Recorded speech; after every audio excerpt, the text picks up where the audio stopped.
N.O.3.7 question number 3. The given question is a train covered a certain distance at a uniform speed, and if the train would have traveled 10 km per hour faster, then it would have taken 2 hours less than the scheduled time.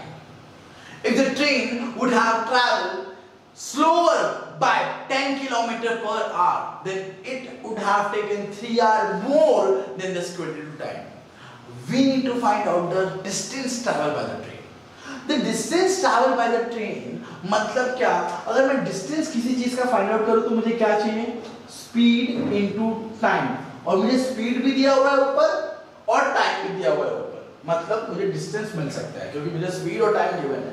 So let the speed of the train traveling be x km per hour and the time the train taken to travel be t hours and the distance traveled by the train be d kilometer. समझ में आया? x kilometer per hour and t hour is a time and distance is d kilometer. अब एक बात बताता हूँ, ये हो गया let हमारा हो गया let the speed of the train be x km per hour and time be t hours and the distance traveled by the train be d kilometer. तो हमने ये कर लिया, ठीक है? अब आगे अब कंडीशन देखते हैं, कंडीशन क्या है? कंडीशन क्या बोलता है? मतलब क्या मैं बोल सकता हूँ d is equals to x into t. हाँ बोल सकता हूँ d is the distance, x is the speed and t is the time. अब मैं आपको बताता हूँ दिया क्या है. According to the first given condition, यहाँ लिखता हूँ मैं according to the first condition क्या बोल रहा है? A train covered a certain distance at a uniform speed. एक certain distance उसने cover किया, let's say d. At a uniform speed. Okay. Speed है और यहाँ time है. अब condition अप्लाई होगा. First condition. If the train would have traveled faster by 10 km per hour, मतलब मैं 40 की स्पीड पे चल रहा हूं और मुझे अपना स्पीड बढ़ाना है 10 किलोमीटर से, तो क्या करूंगा? 40 plus 10. वैसे ये x के स्पीड पे चल रहा है, इसको अपना स्पीड बढ़ाना है. The train would have traveled faster by 10 km per hour. अच्छा, okay, plus 10. Then the time the train would have taken is 2 hours less than the scheduled time. यार अगर मैं 10 किलोमीटर ज्यादा स्पीड बढ़ा दूं तो ऑब्वियसली बात है, देखो मुझे अपने सेंटर से स्टेशन जाना है. अगर मैं 40 किलोमीटर पर आवर की स्पीड पे चलूं ना तो मैं स्टेशन पहुंचूं 25 मिनट्स में. आज मैंने थोड़ा स्पीड बढ़ाया, 50 किया, तो यार ऑब्वियसली कम टाइम में पहुंचूंगा. आपने भी ध्यान दिया होगा, हम क्या बोलते हैं? स्पीड बढ़ाओ, स्पीड जल्दी पहुंचना, लेट हो रहा है, स्पीड बढ़ाओ. मतलब क्या, हम स्पीड बढ़ाएंगे तो टाइम कम लगेगा. समझ में आया? सेम वे जैसे आपने यहाँ स्पीड बढ़ाया, यहाँ टाइम कम हो गया. किससे? 2 घंटा come from the scheduled time. समझ में आया? तो 2 hours less than the scheduled time. अगर आप 5 बजे पहुंचने वाले हो तो 5 minus 2 that is 3. 6 बजे पहुंचने वाले हो तो 6 minus 2 that is 4. क्यों? क्योंकि आपने स्पीड बढ़ाया. समझ में आया? मुझे एक इक्वेशन मिल गया. My distance is equals to x plus 10 into t minus 2. Let's solve this. इसको इससे, इसको इससे, इसको इससे, इसको इससे. Okay? क्या करना है? Multiply. Okay. तो x into t is nothing but xt. X into 2 is nothing but minus 2x. 10 into t is nothing but plus 10t. And 10 into 2 is nothing but minus 20. क्योंकि plus minus becomes minus. अच्छा. और t is equals to. Okay. और मुझे पता है this d is 1, equation number 1 इसको mark करता हूं and d is equals to xt पता है, तो मैं यहाँ भी xt में करता हूँ, सब्स्टिट्यूट करता हूँ xt. अच्छा, क्यों मैंने किया? क्योंकि मुझे xt कैंसिल करना था. यहाँ प्लस में border cross minus and xt minus xt is nothing but 0. Okay, now I got. Okay, see तो ये 2x ना यहाँ माइनस में बॉर्डर क्रॉस करेगा प्लस, तो प्लस 2x. ये 10t यहाँ प्लस में बॉर्डर क्रॉस करेगा minus 10t is equals to, ये यहीं का ही रहेगा, minus 20. Marking this as equation number 2. समझ में आया आपको? This is my equation number 2. Now according to the second given condition क्या बोलता है मैं दिखाता हूं. फिर से देखो b is equals to x into t. अब क्या बोल रहा है? Is the train traveling slower by 10 kilometre per hour? मतलब मैं 40 के स्पीड पे हूं, आज मुझे आराम से जाना है, कोई घाई नहीं है, 30 कर लो भाई. समझ में आ रहा है मतलब क्या? 40 minus 10 is nothing but 30. तो यार जितना आराम से जाऊंगा उतना ज्यादा टाइम लेगा. सही बात है. ओके ध्यान दो. फिर जब मैंने अपनी स्पीड घटाई by 10 kilometre per hour minus 10, तो यार मैं पहुंचने वाला था 5 बजे. ठीक है, मैं पहुंचने वाला 5 बजे, पर 3 घंटे ज्यादा लिया. सही बात है. अगर स्पीड कम करूंगा तो टाइम तो ज्यादा लेगा ही. तो क्या होगा? t plus 3. The time taken by the train is 3 hours more than the scheduled time. समझ में आया आपको? अब क्या करूंगा? इसको इससे, इसको इससे, इसको इससे, इसको इससे क्या करूंगा? मल्टीप्लाई. मुझे क्या मिलेगा? x into t, xt, x into 3 plus 3x minus 10 into t minus 10t minus 10 into 3 minus 30t. And d is nothing but from equation 1 I know that d is x into t. So xt got cancelled. ये 3d को यहीं रखूंगा, minus 10t को यहीं रखूंगा, 30 यहाँ minus में border cross करेगा प्लस, तो मुझे मिलेगा 3x minus 10t is equals to 30, marking this as equation number 3.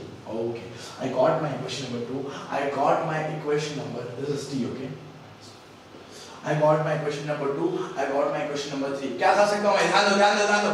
देखो मेरा first term of equation number 2 and the first term of equation number 3 भाई बहुत सेम कर सकते हैं, पर इसको भी मल्टीप्लाई करना पड़ेगा 3 से, इसको मल्टीप्लाई करना पड़ेगा 2 से, क्योंकि 2 और 3 एक टेबल में नहीं आते. बट मेरा second term of equation number 2 and second term of equation number 3 are already same. तो मैं क्या करूंगा? जब सेम है अब मैं साइन चेक करूंगा. साइन क्या है? इसका भी साइन माइनस है, इसका भी साइन माइनस है. भाई टर्म सेम है और साइन भी सेम है, तो क्या करेंगे? Subtract. That is called elimination method. Now subtracting equation number 2 from equation number 3. मैं यहाँ लिखता हूँ.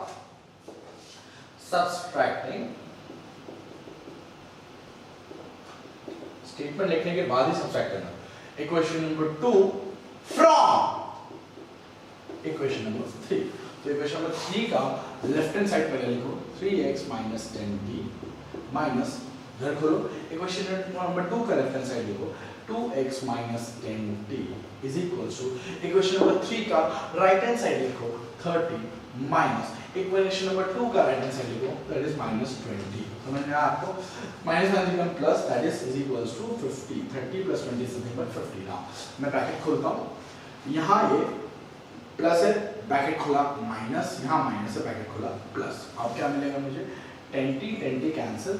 3x minus 2x is nothing but x. So I got x is equals to 50. Now I will substitute the value of x in equation number 2.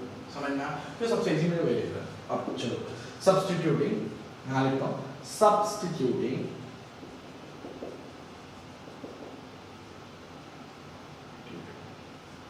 x is equals to 50 in equation 2. Rewrite equation 2. It's 2x minus 10t is equals to minus 20. क्या है भाई? It's 2 into 50 minus 10t is equals to minus 20. 100 minus 10t is equals to minus 20. यहाँ plus है, border cross करेगा minus, you will get it over here minus 100. That is nothing but minus 10t minus 120, because minus minus become plus और बड़े number का sign, तो आपको मिलेगा minus 120. Minus minus got cancel, आपको मिलेगा t is equals to 120 upon 10, that is nothing but 0 will cut, आपको मिलेगा टाइम is 12 hours. समझ में आया? पर आपको फाइंड आउट क्या करना है? Find the distance covered by the train. देखो आपको स्पीड मिल गया 50 किलोमीटर पर आवर, आपको स्पीड मिल गया 50 किलोमीटर पर आवर, आपको टाइम मिल गया 12 आवर, पर आपको फाइंड आउट करना है डिस्टेंस कितना ट्रैवल किया उसने. मतलब क्या? Distance is equals to speed into time. समझ में आया आपको? Distance is equals to speed into time, ये मुझे पता है. अच्छा अब आगे चलो, तो मैं क्या करूंगा? Distance is equals to speed क्या है मेरा? इट्स 50 किलोमीटर पर आवर पे मैं चल रहा हूँ। इनटू टाइम क्या है मेरा, टाइम लिया है सर 12 आवर्स। ओके, मैं 50 किलोमीटर पर आवर पे गाड़ी चला रहा हूँ और 12 घंटे तक मैं गाड़ी चला रहा हूँ। मैं कहाँ पहुँचूंगा, मैं कितना कवर करूँगा पता है, मैं कवर करूँगा 600 किलोमीटर, क्योंकि 5 12 से 60 मैंने 0 किया यहाँ, that is 600 kilometre. I will travel 600 kilometer, the distance traveled by the train. Okay, so my distance traveled by the train is nothing but 600 kilometer, and this is the solution for the given question. Very very simple. बस यहाँ थोड़ा दिमाग लगाना था आपको, आपको ये जानना था कि this question is based on distance is equal to speed into time. We have taken the speed as x, the time as t hours, and the distance as d kilometer per hour. And nothing else, okay? Now, let me show you the representation in exams, wiping out all this.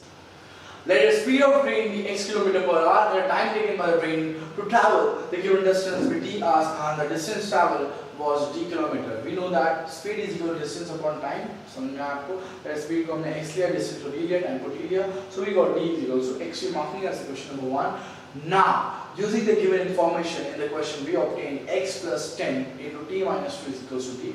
आप simply x को और plus 10 और t minus 2 को multiplication में भी रख सकते हो, जैसे मैंने इजी मेथड आपको बताया, ठीक है?